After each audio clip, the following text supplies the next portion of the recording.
Nous avons un deuxième panel, une deuxième table ronde. Cette deuxième table ronde portera sur la transition écologique et sur la finance durable. Nous remercions. Prenez place, s'il vous plaît. Prenez place. Veuillez prendre place. Mais ils sont deux. Donc, la finanza sostenibile, quindi. Finance durable. Nous remercions d'ores et déjà nos panélistes. Madame Linda Lanzillotta, Monsieur Stéphane Boujna, président d'Euronext, Monsieur Gorno Tempini, président de la Caisse de dépôt et des consignations, Monsieur Cyr, membre du COMEX de BNP Paribas, et Madame Katia Bastiolier, PDG de Novamonde. Je vous invite à prendre place, s'il vous plaît. Bon, je passe la parole à Madame Lanzillotta, sénateur, qui va modérer et animer ce débat. Merci, Madame. Merci, Fabrizio. Vous m'entendez? Bonjour à toutes et tous. Je vais m'exprimer en italien, vu que nous sommes des invités italiens dans ce merveilleux palais qui demeure italien, même si nous l'avons offert généreusement à la République française. Je pense que c'est l'un des plus beaux palais de la Renaissance à Rome. Bon, je crois que nous devons tout d'abord nous interroger sur la signification de la finance durable. Et c'est précisément sur la finance que se joue ce que Christian appellerait un changement de paradigme, introduit il y a quelques années déjà, mais qui a subi une forte accélération après la crise de la pandémie et ses conséquences en termes de révision de la hiérarchie des valeurs.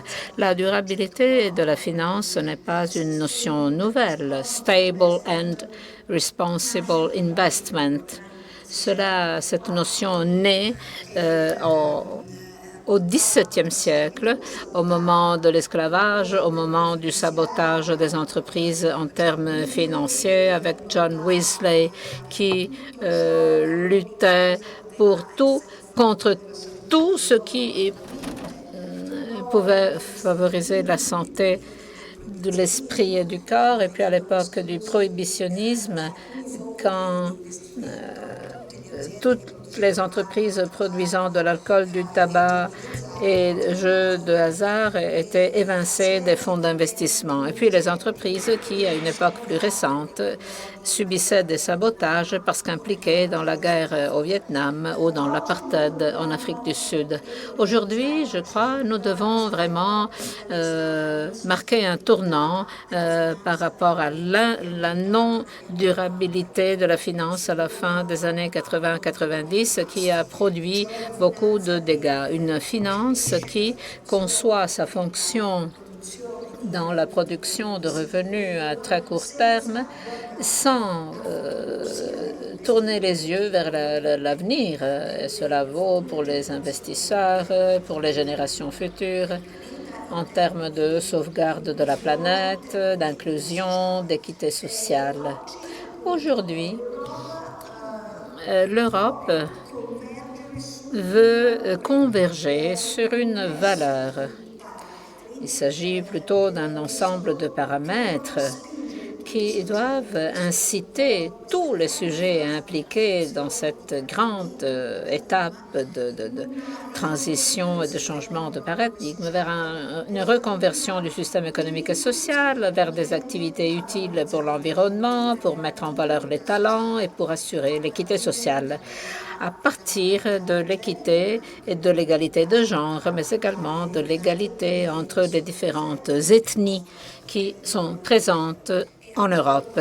À cet égard, je voudrais rappeler qu'il était beaucoup question du problème démographique, mais je pense qu'en Italie, si nous ne réglons pas de manière équilibrée le problème de l'immigration, nous aurons vraiment du mal à régler le problème du déclin démographique et donc d'une projection future de notre économie et de notre société. Et voilà, ces objectifs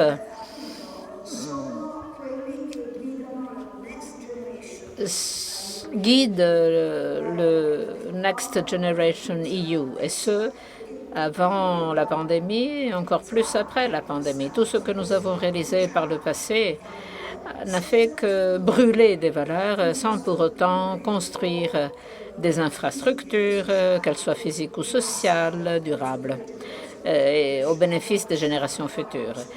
Et nous avons fait retomber sur l'avenir des nouvelles générations une forte dette.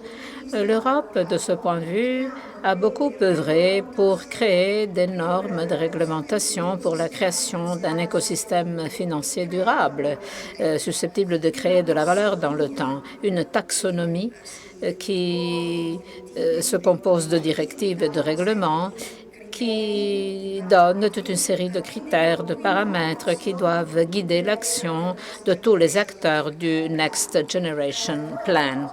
Mais nous savons que parfois l'Europe, en donnant ses règles et ses critères, donne lieu à des rigidités. Et elle, et parfois, et comme par ailleurs le ministre Giorgetti nous a parlé des paramètres de la concurrence, qui doivent être des paramètres globaux et non plus seulement nationaux ou européens, eh bien l'Europe parfois passe à côté de l'objectif. Alors, ce que nous voudrions demander à nos panélistes, eh bien, une question est la suivante. Cette taxonomie européenne vers laquelle nous nous acheminons, est-ce un système de règles approprié pour créer de la valeur, ou est-ce que cela ne va créer d'autres rigidités dans les investissements, dans la mesure où on passe à côté du problème de la complexité de la transition écologique qui ne peut pas être envisagée en un seul produit, parce qu'il s'agit plutôt d'un processus, il s'agit d'une nouvelle organisation sociale. Et comment va-t-on décliner ces valeurs dans les différents pays, notamment en France et Italie? Je dois dire que nos deux pays ont été des avant-coureurs, ont été les éclaireurs face à ces évolutions de la culture, de la sensibilité sociale envers de nouvelles valeurs après la crise financière de 2008. Parce que la crise part de là, la crise de la finance non durable part de là. Et puis, dans quelles obligations est-ce que ces liens se traduisent au niveau des investissements publics et privés, cotations en bourse, etc. Nous avons un protagoniste du marché. Nous avons ici avec nous Stéphane Bouchna qui est à la tête d'une opération importante, la fusion entre les bourses italiennes et françaises. Il a donc une perspective très précise et un point de vue très précis. Et un autre grand acteur, président de notre fonds souverain, président Gorno Tampini, qui a une expérience de marché également. Et donc, il comprend fort bien les deux côtés du problème, c'est-à-dire qui finance, mais également qui produit. Et il a donc besoin, et qui a donc besoin d'accéder à la finance. Et nous avons également M. Cyr, banque privée sur le marché italien et le marché français, et Mme Katia Bastioli, qui a anticipé la culture de l'industrie environnementale parce que dès que Novamont était une entreprise relevant de Monte Edison, avait commencé à voir plus loin. Comment la durabilité, notamment dans l'agriculture, serait un driver pour l'avenir. Nous aurons donc des interventions très intéressantes. Et pour commencer, je voudrais donner la parole à M. Gorno Tampini en formulant les questions que je viens d'évoquer. Comment voyez-vous le système des entreprises qui font référence à la CDC Caisse de dépôt et des consignations, et toutes les activités relevant de la Caisse se déclinent pour ce qui est de la transition écologique et des investissements durables en général, indiqués par les PNRR italiens et français dans le cadre de la Next Generation. Merci Giovanni d'être là. Merci Linda. Bonjour à tous. Merci de m'avoir invité à cette table ronde très intéressante. La première considération, c'est que le PNRR est très innovant en matière de durabilité. Le plan, dans son ensemble, dans ses différentes missions, repose sur cette logique. Dans le panel précédent, nous avons eu une élaboration de ce que cela signifie, mais il est important de souligner cela encore une fois, parce que cela signifie non seulement un changement très important de paradigme au niveau européen, mais également cela traduit également le besoin, la nécessité de stimuler le monde de la production et des services pour raisonner dans cette perspective. Tous les fonds seront d'une certaine manière liés à ces principes, à ces valeurs, aux valeurs évoquées par Linda Lanzillotte. Les chiffres sont importants. Et le fait que les chiffres sont importants, cela signifie, du mon point de vue et du point de vue de la Caisse, cela est une responsabilité immense, mais c'est également une occasion à ne pas rater. Je crois que dans nos vies professionnelles, il n'y a jamais eu une intervention publique si massive, si importante en Europe. Il convient de faire un bref aperçu historique pour souligner que ce moment est vraiment unique. Comme nous l'avons vu, nous avons la responsabilité de faire quelque chose à transmettre aux générations futures. Et là, il y a une première considération que je voudrais partager avec vous. Le PNRR issu du Next Generation ne peut pas être un livre des rêves. Il y a question d'investissement, d'un parcours, d'un projet qui devra être caractérisé selon les principes de durabilité par un très grand professionnalisme. Et puis, on ne peut pas imaginer que tout ira bien, loin de là. Mais l'idée est que dans une situation où les finances publiques de tous les pays européens se sont aggravées, et heureusement, je dirais, parce qu'il devait en être ainsi. Mais cela ne peut pas s'ajouter à la dette tout court. Il faut que ce soit quelque chose qui suit une logique d'investissement rigoureux. La Caisse, à l'instar des autres banques de développement européennes, est un acteur important. En effet, nous sommes un lien entre les entreprises du tiers secteur. Comment dire, nous sommes un facilitateur de ce point de vue. Et quelle va être notre mission? Eh bien, l'accélération des projets en cours, un rôle de conseil technique et financier, surtout pour les administrations publiques qui ont vu s'appauvrir cette capacité dans un passé depuis quelques années, eh bien, ce rôle est particulièrement important. Et nous allons accorder des financements. Mais je voudrais revenir là-dessus. L'importance du plan rendra le problème de l'argent moins important qu'il ne l'était par le passé. L'argent sera là, mais ce qui est vraiment nécessaire, ce sont les projets. La CDC joue un rôle important dans le développement de secteurs tels que le transport local, bâtiments scolaires, bâtiments, et le tout dans une perspective de croissance sociale en phase avec les priorités du Next Generation EU. Notre implication, grâce à notre connaissance des réalités locales et grâce à notre capacité de dialoguer avec les différentes parties prenantes, eh bien, je pense que cela va grandement faciliter la mise en œuvre des projets prévus, avec un bénéfice pour les entreprises également.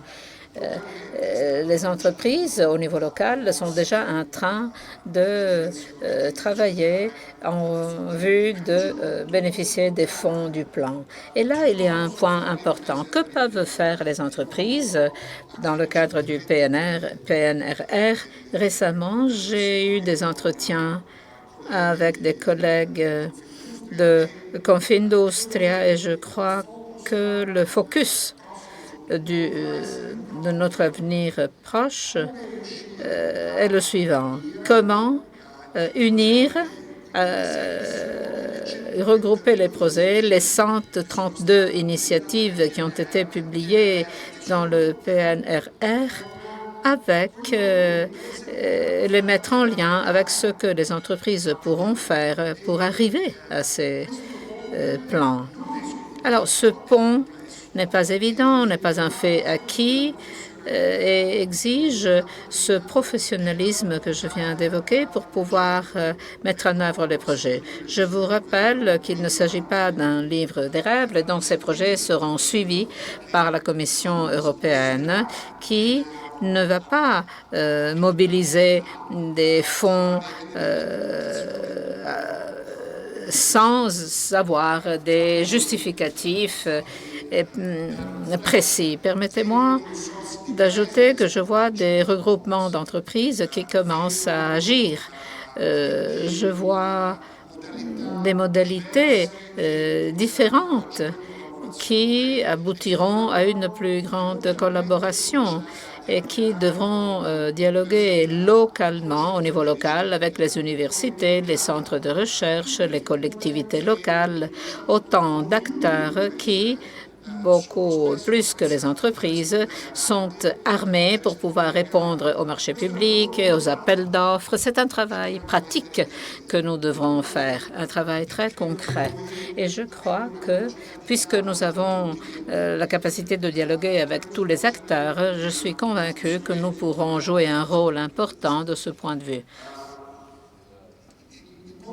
Le monde des entreprises italiennes, eh bien, tout est connu, cela a été rappelé, je ne veux pas m'appesantir là-dessus, mais nous avons des écarts structurels qui n'aident certes pas la situation actuelle. Nous avons parlé du poids de la dette, de la faible patrimonialisation. Le levier financier de nos entreprises est le plus élevé d'Europe. Il est donc évident que ce que je disais à l'instant à propos de capacité de projet et de travailler en équipe devient encore plus important aujourd'hui. S'y ajoute, et là je reviens à la question de la durabilité et de la transition écologique. Et là, Linda, si je voudrais souligner que la question écologique concerne les comportements à 360 degrés. Ce n'est pas l'environnement à proprement parler, c'est notre comportement également. Et cela concerne l'innovation, le capital humain. Je ne veux pas faire de la polémique stérile, mais il faudrait embaucher des jeunes licenciés. Cela signifie se former du point de vue de la motivation pour convaincre un jeune licencié à travailler dans une PME plutôt que de poursuivre d'autres objectifs. La Caisse fait de l'accès au crédit et de la patrimonialisation deux piliers de son activité. On entend souvent parler de politiques économiques. Très souvent, les porteurs d'intérêt d'un secteur, de tel ou tel secteur, réclament à juste titre plus d'attention envers leur secteur. Bien sûr, nous essayons de nous mettre au service de l'économie du pays. Donc, pour nous, le pilier de l'économie est l'accès au crédit. Et ces dernières années, la dite patrimonialisation, nous avons conçu et mis sur le marché toute une série d'instruments que je ne vais pas détailler ici parce que j'espère que ces instruments soient connus. Côté dette ou côté capital de risque, nous sommes intervenus de manière massive dans le secteur du private equity à une époque où parler de private equity était un travail de pionnier. Et de ce point de vue, nous avons été les promoteurs d'un changement culturel des entreprises, car, comme cela a été rappelé, apporter du nouveau capital, cela signifie changer la tête des entrepreneurs. Je voudrais conclure mon intervention en parlant d'innovation et de capital humain, parce que cela n'est pas évident d'associer ces deux aspects. Nous sommes le plus grand investisseur de venture capital en Italie, et de loin. Nous faisons cela précisément pour bousculer, pour secouer le marché du venture capital marque un grand retard. Le milliard du fonds d'innovation qui souhaitablement devrait arriver à dépasser 3. Nous avons toutes les conditions pour le faire et tous les signaux pour que cela arrive. C'est le signal d'un engagement fort du point de vue de la naissance de nouvelles entreprises. Nous sommes en train de nous concentrer sur le renforcement de l'industrie du venture capital. D'ici 5 ans, une marque du succès sera pour nous si le venture capital sera multiplié par 10. Nous avons investi dans 1000 startups, mais les deux domaines qui sont faibles, structurellement faibles dans notre pays, sont ceux qui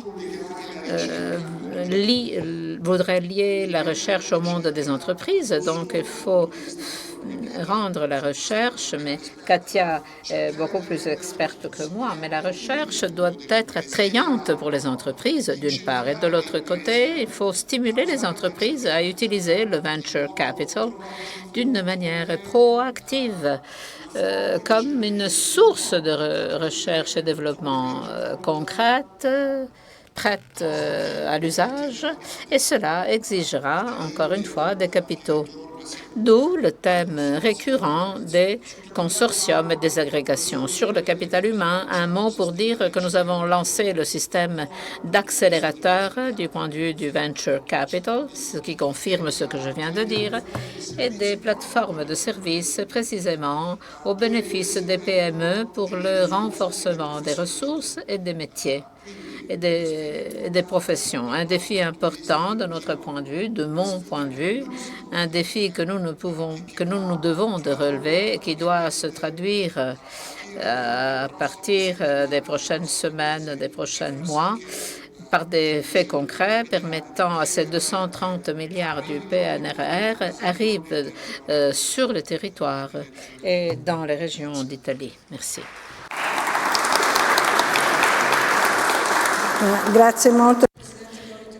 Merci, Monsieur le Président Gorno-Tempini. Je suis d'accord. Il s'agit là d'un défi majeur, incontournable, dont dépend l'avenir du siècle. C'est une opération. L'opération Next Generation EU est une opération majeure et je pense que cette approche systémique est importante. L'approche que M. Gorno-Tempini vient de brosser. La transition est d'abord une transition culturelle qui se décline ensuite dans les différents leviers qui sont nécessaires pour changer le système de production, de formation et de valeur également. Je crois que cela est possible. Songeons au parcours qu'a fait la Caisse au cours des 15 dernières années. Auparavant, elle prêtait des sommes aux collectivités locales sans risque parce qu'elle avait des garanties du retour, du remboursement du prêt. Aujourd'hui, c'est le moteur du développement du pays. Et donc, je pense qu'il est tout à fait possible d'assister à un changement rapide. Je m'adresse maintenant au président Stéphane Boujna, qui, comme nous le disions, est en train de réaliser cette grande opération d'intégration entre la bourse italienne et la bourse française. C'est une opération où la Caisse, notamment le président Gorno Tempini, étaient des promoteurs convaincus.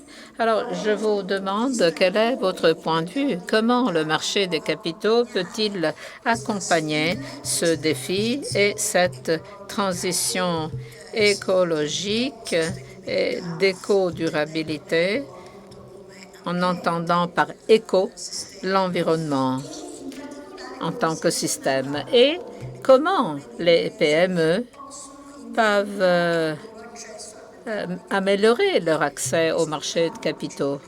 Comme l'a dit M. Cipolletta, comme l'a dit le président Gorno Tempini, cet accès est essentiel pour la croissance et le développement. Et de ce point de vue, et je conclus, et de ce point de vue, je crois que les PME, pour l'accès au marché de capitaux, là, elles doivent faire un saut culturel parce que le passage générationnel doit se confronter aux défis de la gouvernance, de la transition, de la capitalisation, de l'ouverture au monde externe. Monsieur Stéphane. Exprimé en français, merci Fabrizio pour cette invitation. C'est la première fois que je participe à un panel en Italie depuis que nous avons réalisé cette opération. Alors, j'espère que je serai réinvité et je m'excuse par avance donc de m'exprimer en français. J'espère que la prochaine fois, j'arriverai à faire comme mon ami et parler en italien, mais comme je disais à Giovanni tout à l'heure, j'ai fait 7 ans de latin très intensif, mais ça ne prépare pas assez à parler italien. Non, je dis ça, je voudrais exprimer ma gratitude quand même d'être ici, parce que grâce à une relation extrêmement constructive que nous avons construite depuis plus de 18 mois avec Cassa Depositi et Prestiti et toutes leurs équipes, nous avons pu parvenir à réaliser cette fusion entre Borsa Italiana et l'ensemble du groupe Euronext, avec évidemment le soutien de Intesa Sanpaolo aussi. Mais il faut que vous mesuriez tous que Cassa Depositi et Prestiti est devenu le premier actionnaire du groupe Euronext, au même niveau que Caisse des dépôts et consignations, et qu'il n'y a plus un seul endroit dans le groupe Euronext où on décide de quoi que ce soit, à part peut-être d'aller prendre un café, sans qu'une voix italienne ne soit autour de la table.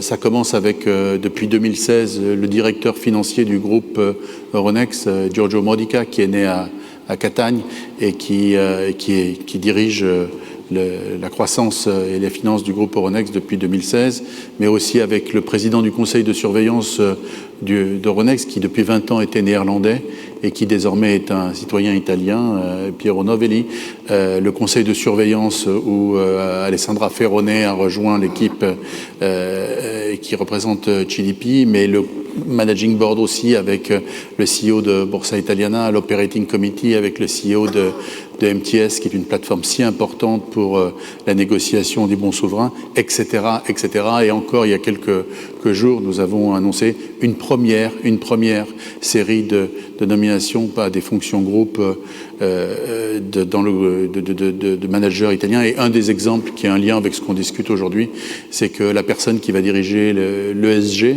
pour tout le groupe Euronext est basée à Milan et elle est italienne, Sarah Lovleso.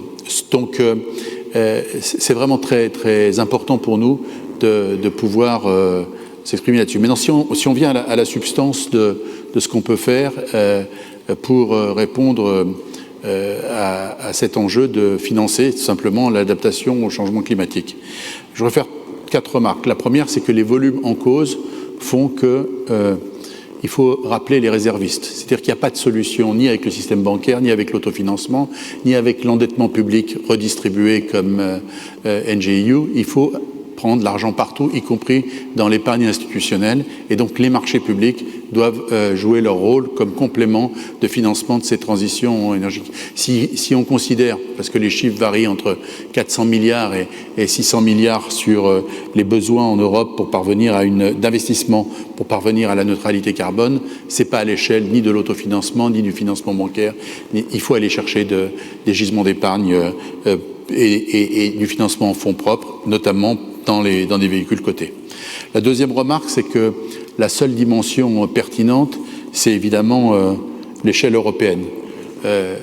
Moi, j'ai beaucoup apprécié dans l'intervention du ministre de l'économie, M. Giorgetti, tout à l'heure, que le seul moment où il a eu une expression finalement un peu émotionnelle, c'est quand il a parlé du pillage des entreprises européennes par des investisseurs chinois. Ben, il a raison. La vraie représentation pertinente de nos enjeux opérationnels, c'est pas, comme je viens de le faire, combien il y a d'Italiens ici et combien il y a de Français, etc. Ça, c'est intéressant. Et je suis obligé de le faire, parce que sinon, il y a des réflexes pavloviens qui s'expriment. Le vrai sujet, c'est ce qu'a dit Giorgetti sur les Chinois, et ce qu'on dit plus difficilement, c'est les 2 ou 3 trillions, selon comment va décider le Congrès, les 2000 ou 3000 milliards de dollars de soutien public américain qui a été évoqué par notre ami de ST Microelectronics tout à l'heure. Ça, c'est les deux enjeux. Le vrai enjeu pour l'Europe, c'est pas comment on se partage, ou on discute des choses entre nous, ce qui est fondamental et respectable et estimable parce que nous sommes des vieilles nations et des grandes nations, etc. Mais ce qui est très très important, c'est comment on fait par rapport à des gens qui veulent traire le continent européen, ces 450 millions d'habitants qui ont un niveau de vie moyen très supérieur à celui du reste de la planète en moyenne et qui ont des centaines de blue chip companies qui sont d'excellents clients. Comment on arrive à s'organiser pour que le continent ne soit pas simplement un territoire de consommateurs, de finance takers, mais un continent de finance makers? Comment on arrive à s'organiser pour que on soit pas dans la situation où pour le commerce électronique il y a Amazon, pour le moteur de recherche c'est Google, pour le téléphone portable c'est Apple, pour le système d'exploitation c'est Microsoft, et pourquoi pour l'asset management ça serait forcément BlackRock et la banque d'affaires forcément JP Morgan, et pourquoi pas Santander, BNP, Intesa, et pourquoi pas Amundi, et pourquoi pas Generali, AXA pour l'assurance et l'asset management. Donc cette idée que l'enjeu concurrentiel il est au niveau de l'Europe, il est fondamental. Et c'est ce qu'on essaye de faire, c'est de faire vivre, de trouver des outils à l'intérieur de la construction européenne pour accompagner cette transition. Vous savez, on s'enthousiasme sur ce moment hamiltonien de juillet dernier où les gouvernements européens ont trouvé une solution. Mais franchement, c'est du Playmobil à côté de ce qu'ont fait Gasperi, Schuman, Adenauer dans les années 50, quand ils ont inventé Euratom, qui était la transition énergétique du moment. Cette idée qu'à l'époque, pour faire la transition énergétique, on pensait que la solution était dans le nucléaire. Quand ils ont fait la communauté européenne du charbon et de l'acier, c'était un projet d'une ambition et avec des éléments de transformation et de renoncement à l'identité de chacun et des sauts de solidarité qui sont des multiples de ce qui s'est passé au mois de juillet dernier à Bruxelles. Donc, ce que je voulais juste dire, c'est 3 autres petites choses. Qu'est-ce qu'on fait, nous, en tant qu'Exchange, et qu'est-ce qu'on fait pour aider les entreprises à faire face à cette transition? La première chose que je voudrais dire ici, parce que c'est vraiment extrêmement important et c'est un lien très direct avec ce panel, c'est que parmi les 3 ou 4 décisions les plus importantes que j'ai prises depuis que j'ai rejoint Euronext en 2015, l'une d'entre elles, et la plus récente, ça a été d'organiser la migration du core data center d'Euronext de Londres, enfin Basildon près de Londres, à Ponte San Pietro près de Bergamo. Le core data center, il faut bien comprendre ce que c'est dans une bourse. C'est le lieu physique où se passe ce qui se passait autour de la corbeille, autour de la grita, le ricinte, je ne sais pas comment on dit en italien, et qui est digitalisé des serveurs qui sont dans des bunkers et auprès desquels les très gros clients, de même qu'ils étaient autrefois autour de la corbeille, là sont à côté des serveurs de l'exchange. Et donc, ce monde où il y a une série de gros serveurs d'Euronext et en face une série de serveurs de Goldman Sachs, JP Morgan, Credit Suisse, Bank of America, Merrill Lynch et tous les autres usual suspects, tout ça, ça a été installé à Paris en 2000, ça a bougé en 2011 à Londres, qui à l'époque était la plus grande centre financier de l'Union européenne, et maintenant ça bouge à Bergamo, enfin à Ponte San Pietro, dans la province de Bergamo. Pourquoi? Parce que nous voulions rapatrier ce data center en Europe, dans l'Union européenne, mais surtout parce que les entrepreneurs de Aruba qui ont créé ce data center près de Bergamo ont créé une infrastructure qui est carbone footprint négative ou positive selon que l'on regarde. C'est-à-dire qu'ils produisent plus d'énergie renouvelable qu'ils n'en consomment. Ils ont 2 petites hydro power plants dans les montagnes qui sont pas loin, qu'ils ont achetées, et ils ont couvert toutes leurs infrastructures de panneaux photovoltaïques.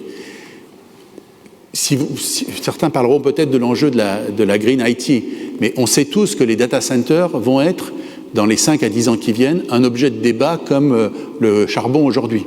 Ils ont trouvé des solutions pour produire plus d'énergie renouvelable qu'ils n'en consomment pour refroidir les différents serveurs. Et c'est pour ça que nous sommes à Bergamo. C'est aussi parce que je voulais qu'on apporte la forme la plus indiscutable d'engagement en Italie. Je me suis dit, il y a bien quand même quelqu'un qui va arrêter de compter les passeports des dirigeants et qui va regarder qu'on ne peut rien faire de plus que de mettre la bourse qui gère 25% des négociations des actions à Ponte San Pietro. C'est là, la bourse européenne, elle est à Bergamo maintenant, physiquement.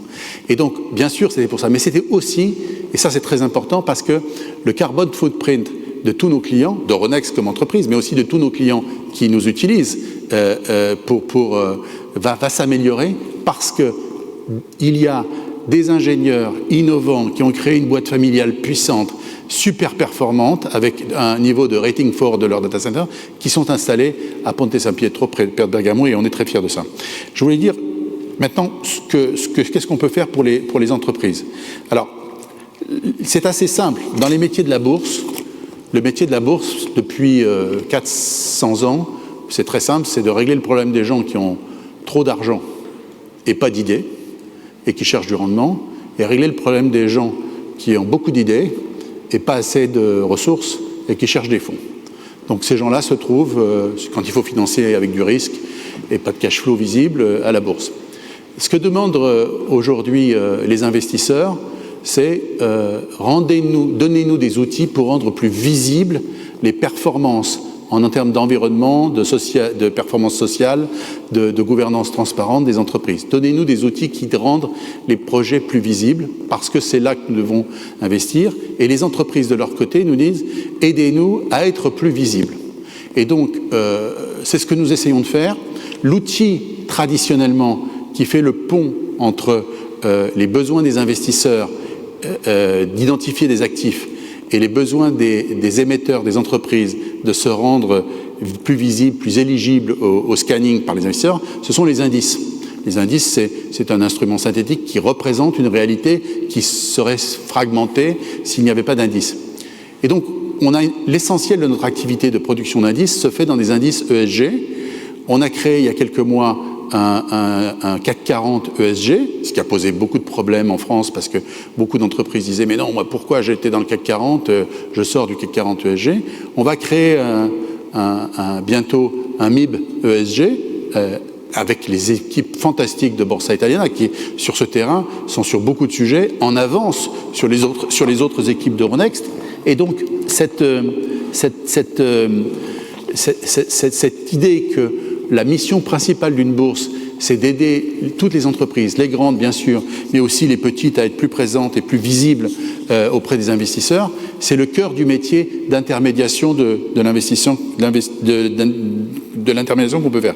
L'autre chose, c'est les fameux green bonds, sur lesquels on est extrêmement actif parce que tout simplement, aujourd'hui, si une dette est verte, elle est moins chère que si elle est brune. Et cette réalité est profonde. Dieu merci, on n'est plus à se demander s'il y a un rapport entre la green performance des actifs green et les investissements bruns. Mais aujourd'hui, de toute façon, vous payez moins cher la dette si elle est verte que si vous arrivez à la peindre en vert que si vous n'y arrivez pas. Et donc, l'essentiel de notre activité obligataire se fait sur ce terrain-là. Je crois qu'on a une opportunité, là, en particulier pour les petites entreprises. Il y a, je le disais tout à l'heure à un journaliste, il y a un rapport de la Banque d'Italie dont j'ai lu l'abstract en anglais, qui date du début de cette année, qui indique que 2800 entreprises italiennes sont éligibles aux critères du AIM, qui va devenir Euronext Growth, donc à l'introduction en bourse. 2800 entreprises. S'il y a bien un endroit en Europe où il y a du vrai Mittelstand, c'est bien l'Italie. Donc, la question, c'est comment on fait pour que ces entreprises, dans le panorama complet de renforcement de leurs fonds propres, considèrent la bourse. Bien sûr, les entreprises familiales, depuis longtemps, savent que ça a un aspect one size fits all. C'est-à-dire que si vous avez besoin d'externaliser une valorisation objective, plutôt que de vous disputer avec vos frères et vos cousins, si vous avez besoin d'incentiviser le manager professionnel qui, après 2 ou 3 générations, est devenu le pilote du développement de l'entreprise. Si vous avez besoin d'un catalyste pour nettoyer un peu tous les projets opportunistes qui se sont accumulés depuis des années et des années, qui étaient supportables dans une boîte privée, mais qui ne peuvent plus l'être dans une boîte cotée.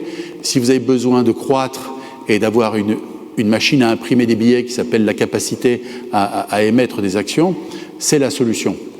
Mais encore faut-il qu'on arrive à créer tout un continuum culturel. Ça a été évoqué, je sais pas, on en a parlé avec Carlo Robiglio hier, entre la mutation culturelle et puis aussi le processus de cotation. Moi, ce qui m'encourage beaucoup, c'est que dans tous les contacts que j'ai pu avoir en Italie, là maintenant je suis soit à Milan, soit à Rome, un jour par semaine au moins, depuis qu'on a fait cette transaction, c'est que tout le monde est conscient qu'il y a peut-être une occasion d'essayer de simplifier le processus de cotation qui est un peu plus compliqué en Italie qu'il ne l'est à Londres, à Francfort, à Paris ou à Amsterdam. Et là, je suis ravi qu'il y ait une volonté généralisée au ministère des Finances, à la CDP, à Consob, etc., de regarder encore comment on peut rendre le processus d'admission et de cotation, qui est assez lourd en Italie pour le moment, plus compétitif. Donc on va y arriver, parce que la mutation des préférences des investisseurs est totale. Je veux dire, quand BlackRock a décidé au début de l'année dernière qu'à la fin 2021, 100% de leurs investissements seraient ESG compatibles, quand Amundi a décidé la même chose, et je ne connais pas le détail des évolutions des grands asset managers ici qui sont des assureurs, mais je pense que l'orientation est la même, c'est profond. Vous savez, la finance, je ne sais pas si c'est bien ou si c'est mal, mais ça fait circuler beaucoup d'informations très vite, très très loin. Et ce qui s'est passé au cours des 18 derniers mois, c'est un basculement total des préférences des investisseurs. Je vais finir avec cette réflexion pédante parce que c'était mon dream job quand j'étais jeune, c'était d'être archéologue, et j'espère que j'arriverai un jour à atteindre cet objectif. Mais vous savez, pardon, mais puisque comme tu as fait des perspectives historiques, on peut le faire, quand en 337 de notre ère, l'empereur Constantin a décidé, maintenant, la nouvelle religion, c'est la chrétienté, eh bien, il a fait basculer toute l'infrastructure de l'Empire romain du côté de cette nouvelle religion, et en quelques dizaines d'années, la nouvelle religion s'est diffusée partout. Quand BlackRock dit « tous mes fonds vont devenir ESG compatibles », quand Amundi dit la même chose 2 jours après, il y a un basculement de la finance qui devient un accélérateur total de la diffusion de ces nouvelles préférences. Donc nous, ce que nous voulons faire en tant qu'Euronext, c'est d'être le petit enabler, facilitateur de cette migration. Pardon d'avoir parlé trop longtemps, mais c'est une maladie chronique, il ne faudra plus m'inviter. Ça a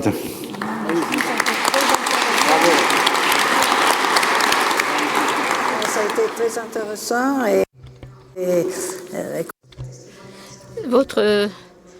Le témoignage du président nous confirme que la culture des PME doit changer rapidement.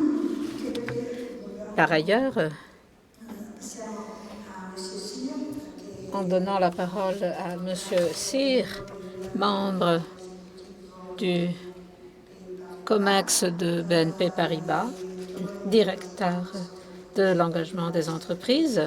Il a une expérience directe du rapport entre une grande banque européenne et les entreprises. Pouvez-vous nous parler du rôle qu'une banque comme la vôtre peut jouer dans cette transition et dans la mise en œuvre et dans du défi du Next Generation et du rapport entre la capitalisation et la dette? C'est l'un des gros problèmes qui viennent d'être évoqués par M. Boujna et M. Borno-Tempini. Merci beaucoup. Avant de répondre, je voulais avoir une pensée pour une personne de BNP Paribas en charge des relations avec RFI et qui malheureusement est décédé il y a un an. Et je remercie le président Delio et Fabrizio d'avoir invité BNP Paribas. Mais j'adresse une pensée à notre ami décédé. Dans l'histoire de BNP Paribas, l'Italie joue un rôle majeur. L'intégration de BNL dans le groupe BNP Paribas en 2006 a marqué un tournant dans l'histoire de notre banque.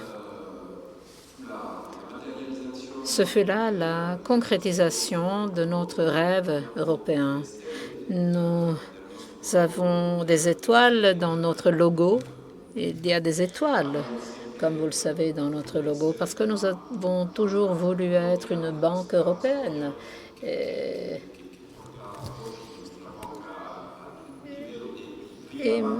Et nous sommes devenus, grâce à ce rêve, la première banque européenne. BNP Paribas a intégré BNL, mais le siège de BNL est toujours à Rome. Et l'Italie, à son tour, a intégré notre PDG, notre administrateur délégué, Jean-Laurent Bonnafé. Et il a été pendant 6 ans administrateur délégué de BNL. Il a appris l'italien, il parle l'italien aujourd'hui mieux que moi. Et avant d'aller au travail, il lit un quotidien en italien avant de lire un quotidien en français ou en anglais. Et je pense que l'Europe est très importante en matière de durabilité. Les peuples européens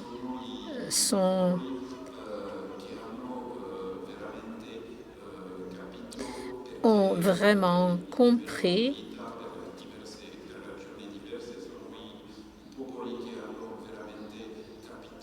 que les populations ont vraiment compris l'importance de la durabilité.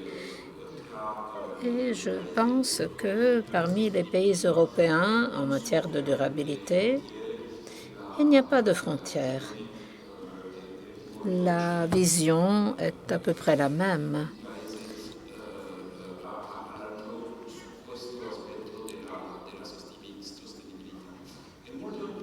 Il est important de comprendre, parce qu'on parle beaucoup de greenwashing, eh bien, il faut savoir que depuis 2015, il y a eu un changement majeur dans le monde du business. 2015 est l'année de l'accord de Paris, l'année des 17 objectifs de développement durable des Nations Unies. 2015 marque le début d'un chemin où la durabilité devient, d'une année sur l'autre, un objectif incontournable pour les entreprises du côté de la rentabilité. Pour nous, cela signifie des changements profonds de nos procédures, nos processus, nos modes de décision, notre gouvernance et nos infrastructures IT La finance durable est en train de devenir la finance. Et donc, nous devons être capables d'être leaders de cette finance durable. Cela conditionne notre présent, notre avenir et notre capacité de survivre en tant que banque et en tant qu'entreprise. Je vais prendre quelques exemples de ces changements. Aujourd'hui, nous travaillons à l'alignement de notre portefeuille de crédit sur les objectifs de l'accord de Paris. Cela signifie que si les activités financées par BNP étaient un pays, l'objectif d'avoir ce pays aligné sur les objectifs de l'accord de Paris a été déjà atteint. C'est pourquoi nous adoptons une méthodologie baptisée méthodologie PACTA.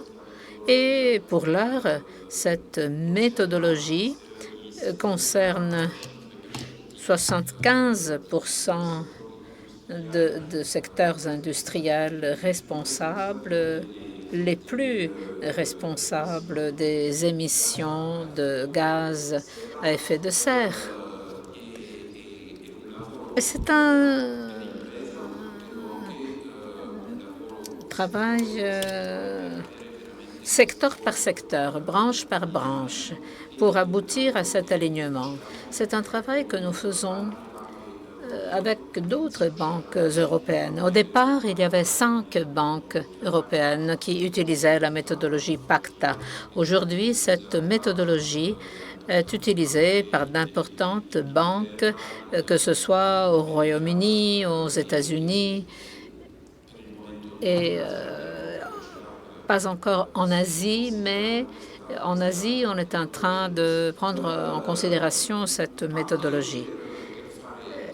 Et pour que cela fonctionne, il importe d'avoir des politiques d'exclusion d'activités susceptibles de porter gravement atteinte à l'environnement. En 2017, nous avons arrêté de financer les spécialistes du gaz de schiste. En 2017, nous avions 4 milliards de dollars en prêt à cette industrie. Aujourd'hui, zéro dollar, zéro or, c'est la même chose. Et en 2019 également, nous avons arrêté d'octroyer du crédit aux électriciens qui n'ont pas un plan de sortie complète du charbon jusqu'à 2030. Nous avons bloqué les relations l'année dernière avec 50% des électriciens avec lesquels nous travaillons. Heureusement, la BNL fait partie de ces compagnies qui ont un plan de sortie du charbon, un plan exemplaire. Nous sommes également, et cela concerne les produits, parce qu'il ne s'agit pas seulement de ne plus financer certaines choses, il importe surtout de financer la transition. Et donc, nous sommes devenus leader mondial dans le financement des énergies renouvelables. Nous avons consacré 450 millions d'euros en fonds propres dans des investissements dans les start-up vertes. Nous sommes leaders mondiaux pour les obligations vertes. Nous faisons Green and Social Bond avec la CDP. Et autre chose importante, il faut comprendre que à côté de cette transformation énergétique des entreprises, cette transformation sociale et institutionnelle, il faut la transformation des mid-cap, parce que c'est un bassin qui travaille pour BNL sur la Sustainability Desk pour le mid-cap. Mais à côté de tout cela, disais-je, il est très important de travailler sur l'épargne. L'Italie, comme vous le savez, est un fort épargnant. À BNP Paribas, nous pensons qu'avant cette transformation de la durabilité, nous songeons à un produit de l'épargne à 3 composantes: le risque, le rendement, la liquidité. Aujourd'hui, l'impact social aussi, qui est la 4e jambe de ce produit. Et ça, nous le voyons avec le nouveau règlement européen SFDR. Nous avons 84%, le retard se reprend, de nos fonds retail qui rentreront dans les catégories des articles 8 et 9 de ce règlement. Ce règlement, ces articles définissent la qualité des produits de l'épargne durable. Nous sommes d'avis que, comme l'a dit M. Boujna, nous sommes d'avis que l'Italie est un pays majeur, un pays très avancé dans cette transformation. Il ne faut pas oublier que les obligations vertes du Trésor italien de 8,5 milliards d'euros est le plus important green bond émis cette année. Le plus important green bond émis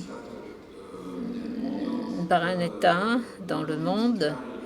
Nous ne devons pas oublier l'importance du COVID Responsible Bond de la Caisse des dépôts et des consignations.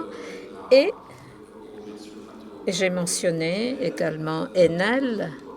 Il est important de constater que Enel a été vraiment une compagnie innovante du point de vue des obligations liées à des objectifs de développement durable de l'ONU. En 2019,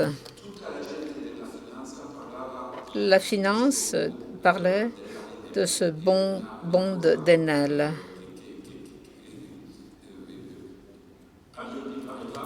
À BNP Paribas, nous étions vraiment fiers d'avoir travaillé sur ce bond d'Enel. Bon, j'ai participé, quand je vais dans un autre pays, je vois que les banques sont très fières d'avoir travaillé sur le Sustainability Bond d'Enel. Une semaine plus tard, je me rends aux États-Unis dans un autre panel et une personne de Goldman Sachs est là et nous commençons à discuter de durabilité. La personne de Goldman Sachs me dit: bon, nous sommes en train de faire beaucoup de sustainable finance. Regardez, nous avons fait le Sustainable Bond d'Enel. Alors, ceci pour dire, la finance mondiale dans son ensemble était fière d'avoir travaillé pour ce bond très innovant d'Enel. Je ne sais pas si j'ai encore 1 minute ou 2 minutes. Fabrizio, tu me fais signe. Alors, 2 choses. Il me semble qu'il serait important, quand on parle ESG et de durabilité, de ne pas oublier l'aspect social. L'aspect social est extrêmement important. Sur ce plan, l'Italie a des points forts, tels le fait d'avoir une institution telle Permicro où BNP Paribas et BNL sont très engagés pour pouvoir faire du microcrédit à des individus, des particuliers et de petites entreprises. un tiers secteur qui est très dynamique et des banques comme BNL travaillent beaucoup avec le tiers secteur, mais il faut faire des expériences plus avancées. Et, par exemple, nous avons mis au point en France, Royaume-Uni, États-Unis, les Social Impact Bonds. Ce sont des opérations permettant de financer des opérations d'intérêt général pour des investisseurs privés. C'est une opération innovante qui nécessite l'engagement des gouvernements, des institutions publiques, et nous avons pu attirer l'intérêt d'institutions publiques au Royaume-Uni, Angleterre, Belgique, États-Unis, mais pas encore en Italie. Et nous espérons pouvoir le faire également en Italie. Et je lance un appel aux entreprises italiennes. J'ai travaillé au sein d'un groupe qui s'appelle Task Force for Natural Financial Disclosure. Et ce groupe de travail voudrait travailler sur toutes les informations concernant la biodiversité des entreprises, et ce pour créer un cadre sur ce sujet.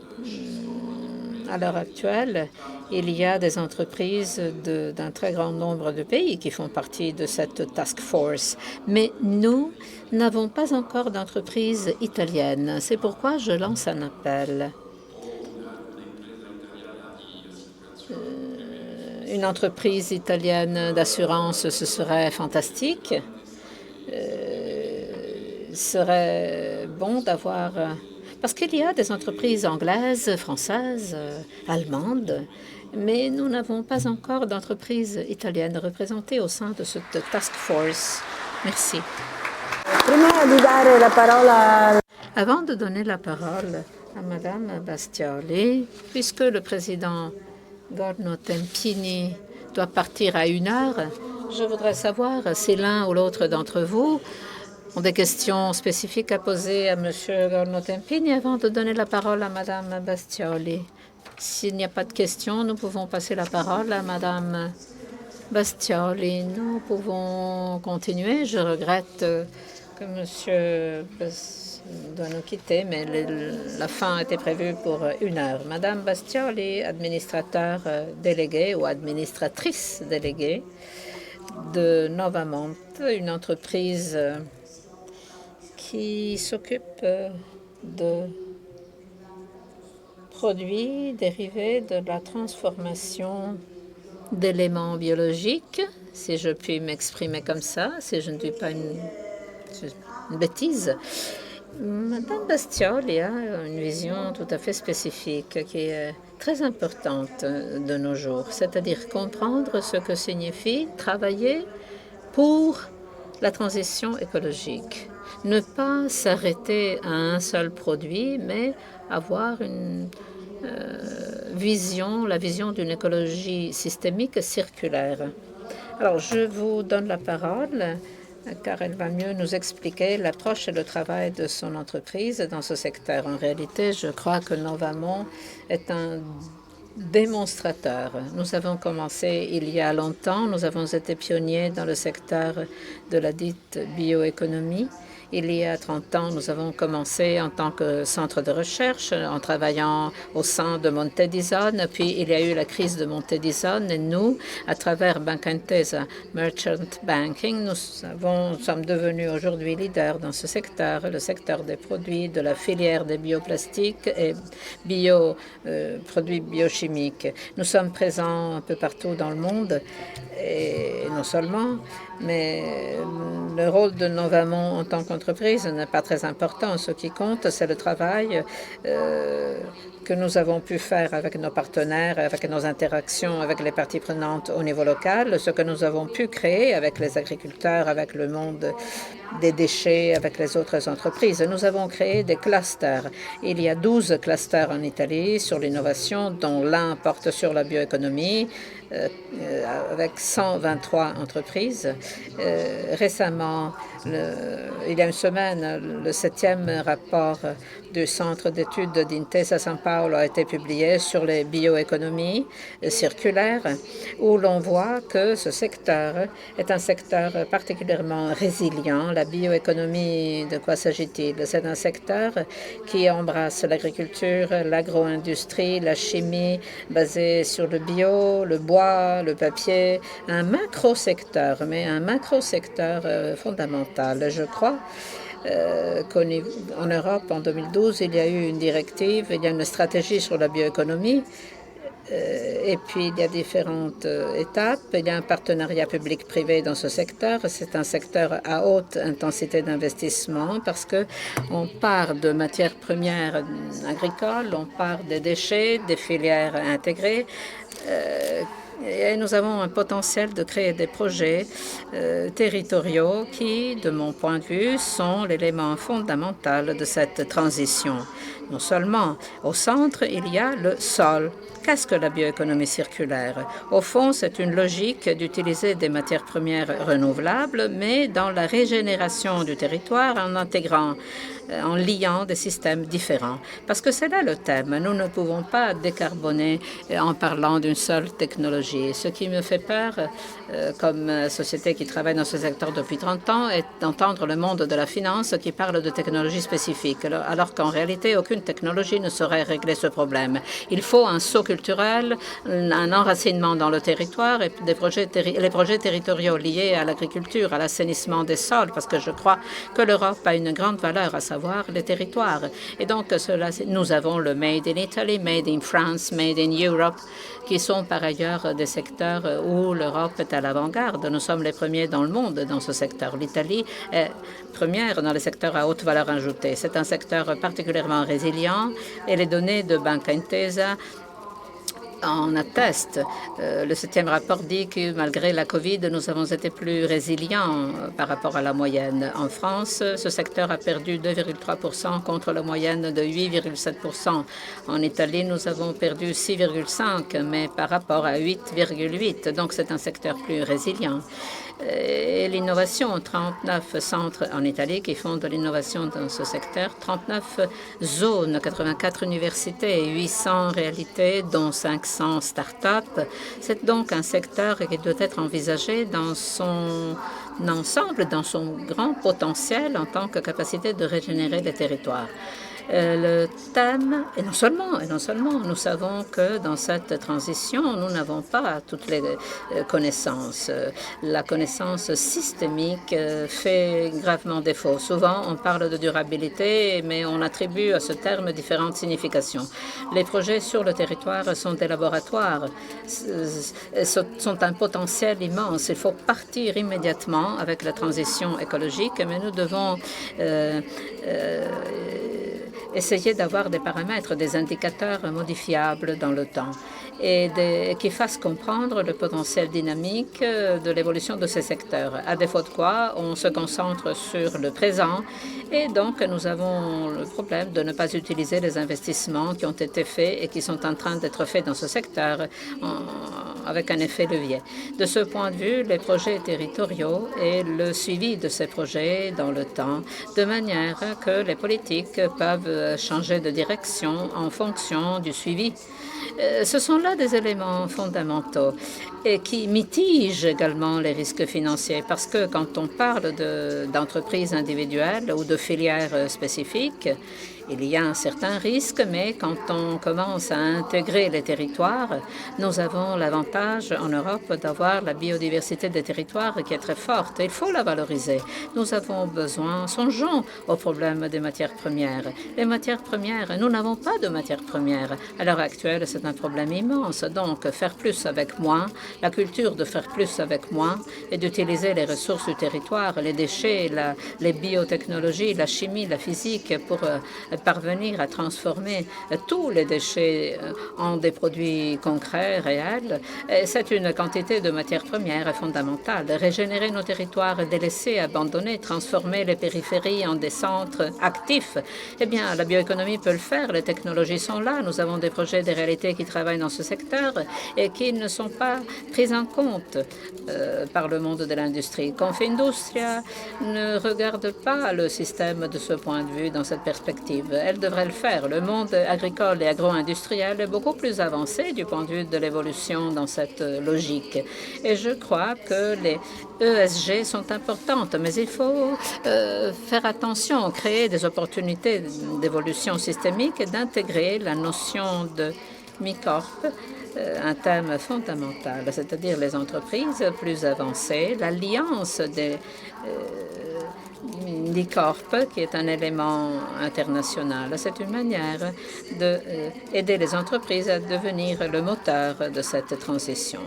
Mais les entreprises font partie des territoires. Et donc, dans le cadre du PNRR et des ressources accordées aux régions, je pense que l'intégration systémique dans le domaine de la bioéconomie et l'alliance entre la France et l'Italie seront fondamentaux. Parce qu'il y a toute une série de directives au niveau européen à l'heure actuelle qui ont adopté une perspective dangereuse, en ce sens qu'elle ne laisse pas d'espace aux évolutions. Elle se concentre sur l'aspect environnemental, elle se concentre sur les faits et pas sur la cause. Et de ce point de vue, il serait fondamental de travailler côte à côte le monde de la finance, de l'industrie, de l'innovation, et les institutions aussi, parce que ce sont les institutions qui prennent les décisions, pour veiller à ne pas bloquer le potentiel de certains produits. À l'heure actuelle, nous avons Single Use Plastic Directive qui est débattue au niveau européen, ligne directrice. Là, il y a des possibilités d'encourager ces secteurs et les investissements ou de tout bloquer. Eh bien, je pense qu'une réflexion s'impose parce qu'on peut développer un potentiel de travail de qualité, de biodiversité d'entreprise, un autre thème très important à mes yeux. L'innovation, ce n'est pas seulement pour les grandes sociétés, mais créer des opportunités pour les nouveaux entrants. Et il faut créer une culture commune sur des projets réels qui partent des problèmes territoriaux. Et à ce niveau-là, il y a la recherche, les universités. Il y a des projets industriels sur de grands projets, de petites start-up, le suivi, etc. Je veux dire par là que les 5 missions qui ont été récemment lancées avec l'idée d'une innovation participative, avec les fonds de Horizon Europe, eh bien, il s'agit là d'une grande opportunité que nous devons exploiter dans cette logique. Si la finance, si le monde des finances, les institutions, l'industrie et l'agriculture, parce que l'agriculture est toujours mise à l'écart. Mais l'agriculture progresse beaucoup sur cette ligne. Je pense que l'on peut avoir des projets extraordinaires où il n'y a pas de compétition entre les pays. La France et l'Italie, si ces pays créent des clusters et des projets innovants territoriaux qui exploitent les déchets locaux, et si elles se rapportent avec les technologies enracinées, alors, cela pourrait vraiment faire de ces projets le moteur d'un changement culturel. Nous devons tous reconnaître que chacun d'entre nous doit changer. Quand on parle de ESG, il faut envisager cela d'une manière dynamique. Nous n'avons pas encore aujourd'hui la capacité d'appréhender vraiment la grande transformation qui est en cours. Nous devons démarrer avec humilité et apprendre en faisant du learning by doing, en cheminant, en faisant de l'expérience et en impliquant des jeunes des moins jeunes, parce qu'il faut tous les âges, n'est-ce pas? Il faut toutes les expériences, et aujourd'hui plus que jamais. Et donc le thème de la bioéconomie circulaire et de la régénération des sols est au cœur de l'économie. Sans sol, si nous utilisons les sols pour faire des centres logistiques, les bons terrains, le sol n'est pas renouvelable, n'est-ce pas? 10 cm de sol, 2000 ans, 10 ans pour le détruire. Et nous sommes dans cette situation. L'Italie et la France, nous sommes au centre de la Méditerranée et nous avons un problème gigantesque de désertification et de matières premières. La bioéconomie circulaire nous dit cela, qu'il faut régénérer notre culture et c'est une manière de changer notre style de vie et notre culture. Merci. Diciamo che la prospettiva è veramente sfidante e soprattutto on a vraiment un grand défi devant nous avec cette complexité du système. Il faut également voir quelle est la capacité des institutions pour gouverner ces procès. Et nos institutions et la pulvérisation des institutions est un problème. Alors nous saluons le président Gorno Tempini. Il doit nous quitter. Merci beaucoup. Au revoir. Donc ici, il faudrait voir également les aspects institutionnels. On a vu toute l'articulation des régions qui représente en partie un problème. Et il y a vraiment un gap entre certains gouvernements régionaux et d'autres. Il y a trop de différences entre une région et l'autre. Et donc, la plupart des ressources publiques sont allouées au sud de l'Italie. Mais il faut qu'il y ait une capacité institutionnelle, une capacité de gouverner cette complexité et de gérer ces ressources avec ce nouveau paradigme. Autrement, les ressources n'arriveront pas à leur destination. Le ministre nous l'a rappelé également, le ministre Giorgetti. Alors, je suppose que vous êtes épuisé, mais j'ai une bonne nouvelle pour vous. On a un buffet lunch. On écoute Monsieur Sergio Zani. Les ESG sont à 90% concernant les large caps. Pour les mid and small caps, il n'y a pas d'index. Comment construire des index pour les mid and small caps? Vous posez un problème tout à fait précis. D'abord, il faut les small cap et les mid cap. Il y a des indices mid cap qui sont des indices assez larges, mais dans lesquels effectivement il y a une surreprésentation de certaines entreprises qui sont au-delà, disons, de 1 milliard de market cap. Pardon. Et donc, pour le moment, la migration des indices ESG s'est faite sur les large caps. Vous avez absolument raison. Pourquoi? Parce qu'il n'y a pas encore de liquidité indicielle de la part des investisseurs. Alors, vous pouvez me dire, c'est un problème de poule et d'œuf. Il n'y a pas assez de liquidité, donc il n'y a pas assez de produits dérivés, donc c'est pour ça qu'il n'y a pas assez d'indices. Nous, on essaye d'y travailler. On observe que les choses changent, mais elles changent lentement. En tout cas, pour habituer les investisseurs à de la gestion indicielle ESG, c'est la phase 1. On est passé d'abord par les grands indices. Donc d'abord, on a fait le CAC 40 ESG. J'espère que dans les mois qui viennent, on y travaille beaucoup. On va faire un MIB ESG, c'est très très important. On va faire aussi un AEX ESG à Amsterdam, parce que Linda disait qu'on était une entreprise française. J'insiste beaucoup là-dessus. Euronext, c'est une entreprise qui a son siège à Amsterdam. Quand je suis arrivé chez Euronext, la France représentait 60% du chiffre d'affaires d'Euronext. Il y a 6 mois, ça faisait 40% après l'intégration de Irish Stock Exchange et de Oslo Børs en Norvège. Et maintenant, l'Italie est le plus gros contributeur du groupe avec 34%. Donc, la volonté, c'est bien sûr de faire ce que vous dites, mais la liquidité va d'abord sur les blue chips, pour le moment. Antoine voulait rajouter quelque chose? en français parce que ce sera plus facile pour moi.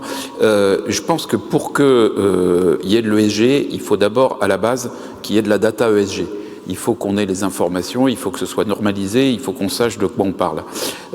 Et ça fait maintenant quand même un certain temps que pour les grandes entreprises, on sait largement de quoi on parle. Il y a des réglementations, il y a de la concurrence, il y a une volonté des entreprises d'être attractives par l'ESG, il y a une pression à la transformation, hein, quand on voit que toutes les compagnies pétrolières européennes ont pris des engagements net zéro 2050. Enfin bon, on est dans un monde, on a pour les grandes entreprises, on a changé de monde, et je dirais que ce changement de monde, il a pour corollaire le fait qu'à côté des datas financières qui sont la matière première de la banque et de la bourse depuis les Phéniciens, à côté de ces éléments, on a maintenant beaucoup d'informations traçables, auditables, comparables sur les sujets ESG des grandes entreprises, même si on n'en a pas assez.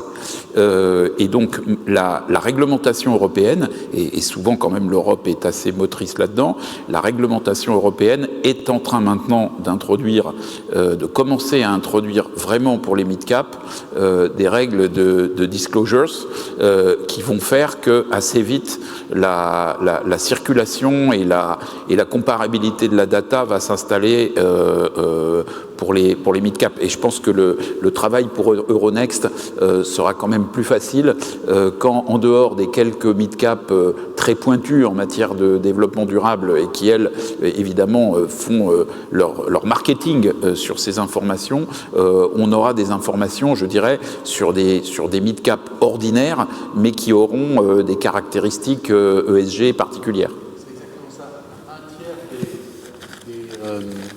Des nouvelles introductions en bourse sur Euronext depuis le début de l'année sont des clean tech, donc des sociétés qui sont native ESG. Pour celles-là, c'est facile. Comme je le disais tout à l'heure, en parlant du data center de Aruba à Bergamo, il a été construit en 2017. Donc 2017, c'est après la COP21, c'est des gens qui ont intégré dans le design d'origine du projet qu'un élément de différenciation était ce positionnement. Bon, pour tous ces nouveaux projets, c'est facile. Là où c'est plus compliqué, c'est pour ceux qui doivent faire avec les moyens d'une petite société tout un travail d'empiler, alors même qu'elles ont la discipline financière de disclosure d'une entreprise cotée avec tout ce que ça signifie en obligations comptables, cette nouvelle famille d'indicateurs non financiers qui ne sont pas standardisés. Tu posais la question de la taxonomie, c'est extrêmement important. C'est extrêmement important parce que on parle beaucoup du E de environment. Ça, c'est relativement facile, puisque c'est un facteur de production comme le travail ou le capital. On peut arriver assez facilement à converger, encore qu'il y a des méta-problèmes comme est-ce que le nucléaire contribue à décarboner l'économie ou pas. Les Français et les Belges pensent que oui, pour des raisons évidentes liées à leur policy mix, et d'autres pensent que ce n'est pas vraiment une énergie renouvelable, puisqu'il y a une question des déchets qu'il faut intégrer dans la taxonomie. Donc c'est pour ça qu'on finit avec des compromis. Mais les Européens peuvent, avec le travail qui est fait à Bruxelles, fabriquer au moins un consensus sur le... Là où, à mon avis, on a une bataille politique beaucoup plus difficile, c'est qu'est-ce qu'on met derrière S et qu'est-ce qu'on met derrière G. Il y a sans doute ici des gens qui sont des sociétés cotées. Quand vous êtes, comme moi, obligé de faire des roadshows régulièrement auprès d'investisseurs et que vous finissez la conversation avec où vous en êtes dans l'ESG, il y a 3 parties, le E, le S et le G. Et puis quand vous arrivez sur le G, on vous dit quel est votre effort de diversité dans votre gouvernance. Donc la partie facile de la conversation, c'est la gender diversity, parce que ça c'est simple. Nous, on est très fiers chez Euronext d'avoir 40% de femmes dans notre supervisory board et 35% dans notre management, etc. C'est perfectible, mais on voit bien ce qu'on fait. Et puis, quand vous avez des investisseurs américains, ils vous disent « What about ethnic diversity ?» Et donc, ils essayent de projeter les préférences politiques américaines dans notre monde européen. Et la difficulté qu'on a, et c'est des conversations souvent viriles, c'est de leur dire, moi c'est comme ça que je formule les choses, c'est, vous savez, en Europe, la dernière fois qu'on a eu on n'a pas de statistiques ethniques. Donc on ne sait pas répondre à cette ethnic diversity, parce que la dernière fois qu'on a eu des statistiques ethniques en Europe, c'était entre janvier 1933 et mai 1945. Et là, on a exploité à travers tout le continent européen les statistiques ethniques de manière extrêmement efficace par rapport à ceux qui en faisaient la promotion. Et donc, depuis, le sentiment général en Europe, c'est que ce n'est pas une bonne idée de classer les gens dans des registres en fonction de leurs origines ethniques, et c'est pour ça que ça n'existera pas. Et ils me disent, oui, mais au Royaume-Uni. Alors, au Royaume-Uni, il y a effectivement des statistiques ethniques qui sont plus faciles. Pour continuer avec l'analyse, pour continuer avec l'analyse historique, c'est peut-être pas indifférent au fait qu'entre mai 1940 et juillet 1941, les Britanniques ont fait tout seuls la guerre à ceux qui étaient les grands fans des statistiques ethniques, et que c'est le seul pays européen qui n'a jamais eu de statistiques ethniques volens-nolens. Donc, ce que je veux dire, c'est qu'il y a des sujets qui ne sont pas des sujets environnementaux, qui sont en fait extrêmement relatifs, conjoncturels, et qui reflètent des préférences collectives. Alors la bonne nouvelle, c'est que les valeurs libérales des deux côtés de l'eau convergent, mais pas complètement. Donc il ne faudrait pas qu'on se retrouve... C'est pas comme IFRS. IFRS, on s'est vu bombarder des règles sur qu'est-ce qui est long terme, qu'est-ce qui est court terme, qu'est-ce qui existe, qu'est-ce qui n'existe pas, etc. Là, c'est pas ça. C'est des choses beaucoup plus intimes dans l'identité collective des Européens. Et c'est pour ça qu'il faut faire en sorte qu'il y ait une délibération politique à Bruxelles de ces sujets pour que les Européens fabriquent leurs propres normes S et G.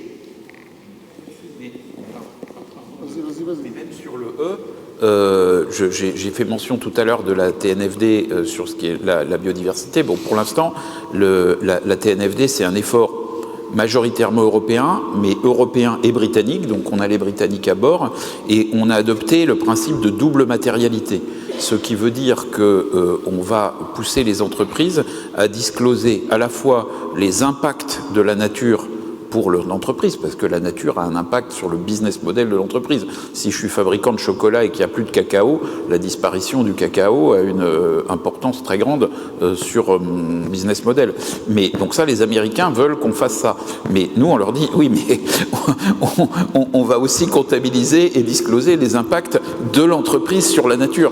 Parce que s'il n'y a plus de cacao, c'est peut-être à cause de l'entreprise. Et donc, c'est très important et ça, les Européens et les Britanniques sont d'accord avec ça. Et donc, il faut qu'on arrive à faire prévaloir ce genre de choses. Et là aussi, donc même sur l'UE, il y a des discussions qui tiennent vraiment à la pensée de telle ou telle région du monde. Donc, c'est pas totalement gagné non plus. Merci beaucoup. Nous avons fini. Nous laissons la parole au président honoraire, qui c'est M. Mellerio, pour conclure notre travaux. Merci beaucoup. Juste une seconde pour dire que un des critères de succès pour moi de la qualité d'un forum, c'est est-ce que je me suis ennuyé ou non.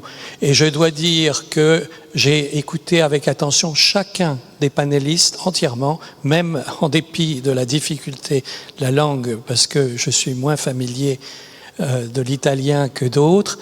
Et c'est non seulement les panélistes, mais aussi les témoignages des personnes qui étaient dans la salle et qui ont contribué, je dirais, à la qualité de cela. Et je voudrais te remercier, Fabrizio, pour avoir fait le choix de toutes ces personnes. Et je voudrais tous vous remercier.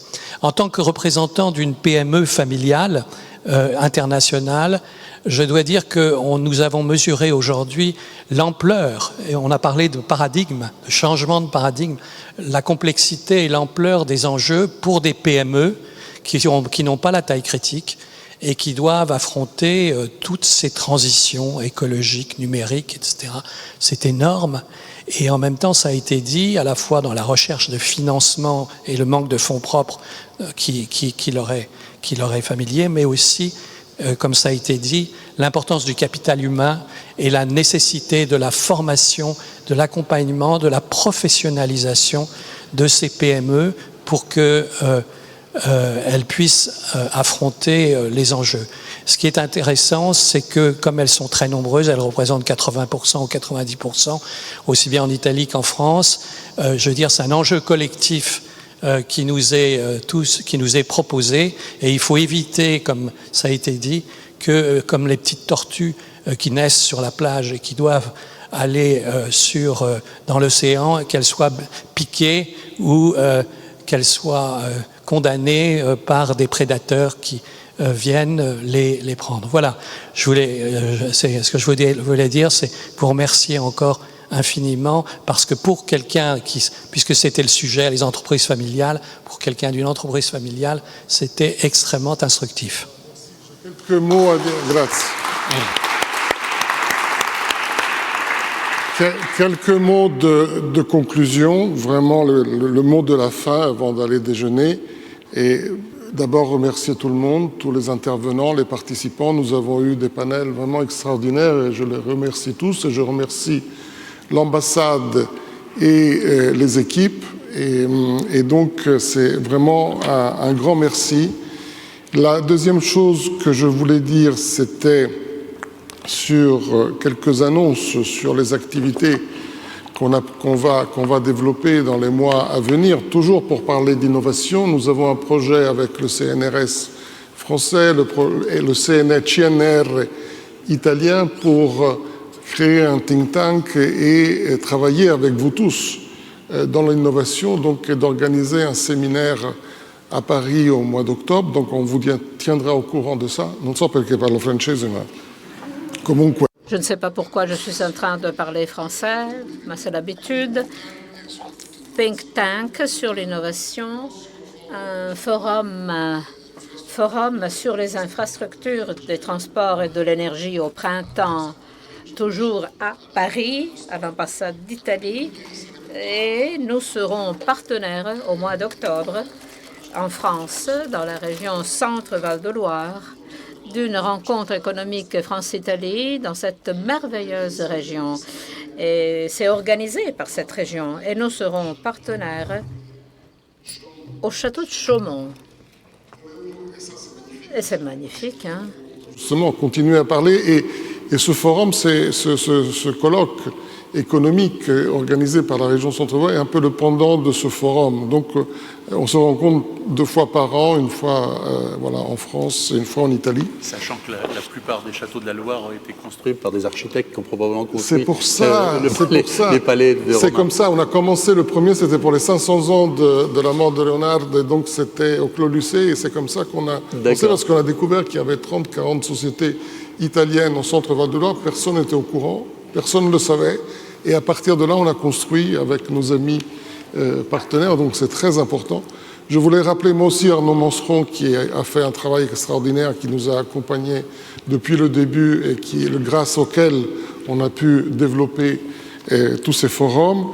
Et donc, voilà, pour la fin, remercier toutes les équipes, les interprètes, le Palais Farnèse, les ambassadeurs, le ministre conseiller. Merci à tous et on va déjeuner. Merci, à bientôt.